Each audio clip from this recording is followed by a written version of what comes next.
Kenalkan, nama saya Adika Zori. Saya di sini akan mencoba menjelaskan tentang praktikum modul gangguan respirasi, terkhususnya tentang cacing Paragonimus westermani. Cacing Paragonimus westermani adalah cacing yang menyebabkan penyakit paragonomiasis. Cacing ini penyebarannya secara geografis itu ditemukan di India, Pakistan, Nepal, Thailand, Filipina, Indonesia, Papua Nugini, dan Myanmar. Secara anatominya, cacing dewasa itu bertubuh tebal, berwarna coklat kemerahan dengan ukuran panjang 7,5 sampai 12 mm dengan lebar 4 sampai 6 mm. Sistem reproduksi cacing jantan ini terbagi dari dua buah testis yang melengkung tidak beraturan dan terletak berdampingan sekitar 2/3 panjang tubuh. Ovarium berlobus terletak di arteriol testis kanan dan terhubung melalui oviduk ke uterus. Vitellaria memanjang secara bilateral di sepanjang panjang tubuh, posisi lateral, dan sejajar dengan caica.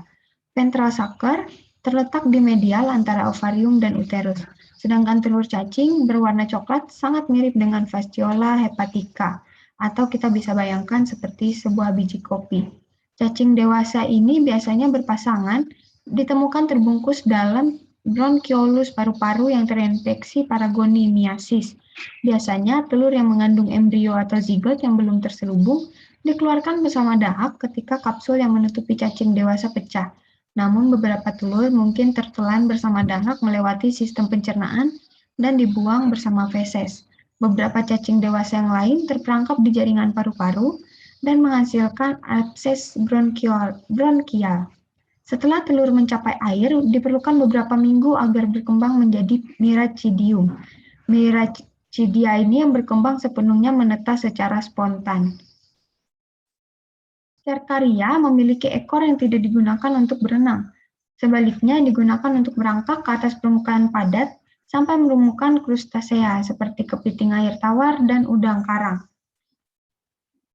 Manusia terinfeksi dengan memakan krustasea di air tawar mentah atau dimasak tidak matang. Metacercaria berada di usus halus dan sebagian menembus dinding usus. Cacing yang baru saja menjadi dewasa tetap berada di usus halus beberapa hari sebelum memasuki koelom. Kemudian melintasi diafragma dan pleura, mereka memasuki jaringan peribronchiolar paru-paru dan cacing terkapsulasi berpasangan oleh jaringan ikat inang dan berkembang. Untuk bahan praktikumnya sendiri, kita memerlukan beberapa alat dan bahan. Untuk alatnya, kita memerlukan mortar, cawan Petri, mikroskop stereo, mikroskop binokuler, kaca preparat, pinset, gelas kimia, mes stainless, dan centrifuge. Sedangkan untuk bahannya, kita memerlukan sputum, feses, keong air tawar, aquades, natrium hidroksida, dan formalin 10%. Untuk prosedur kerjanya, pertama kita akan memeriksa terlebih dahulu pemeriksaan Cercaria.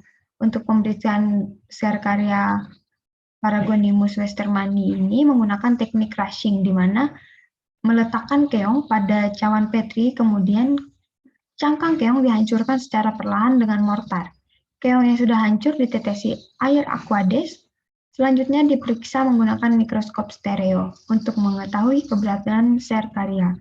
Kedua, kita akan melakukan pemeriksaan metacercaria.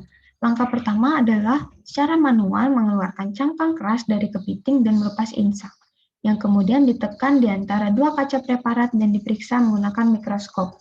Setelah itu, kita akan mengambil jaringan hepatopankreas, aduk rata di dalam karapas, dan pindahkan adukan tersebut ke gelas kimia.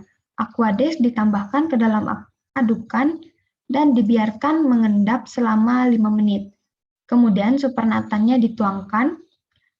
Kemudian kita akan melakukan pencucian sedimentasi yang diulangi sampai cairan supernatan menjadi jernih dan sedimen diperiksa menggunakan mikroskop.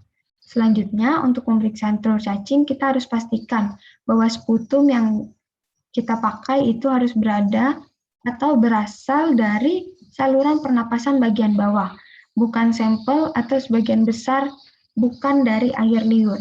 Pengambilan sputum ini harus dilakukan pada pagi hari.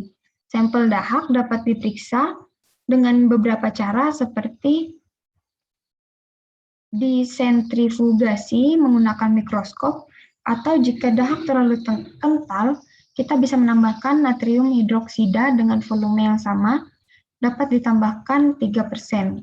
Kemudian disentrifugasi dan kemudian diperiksa menggunakan mikroskop.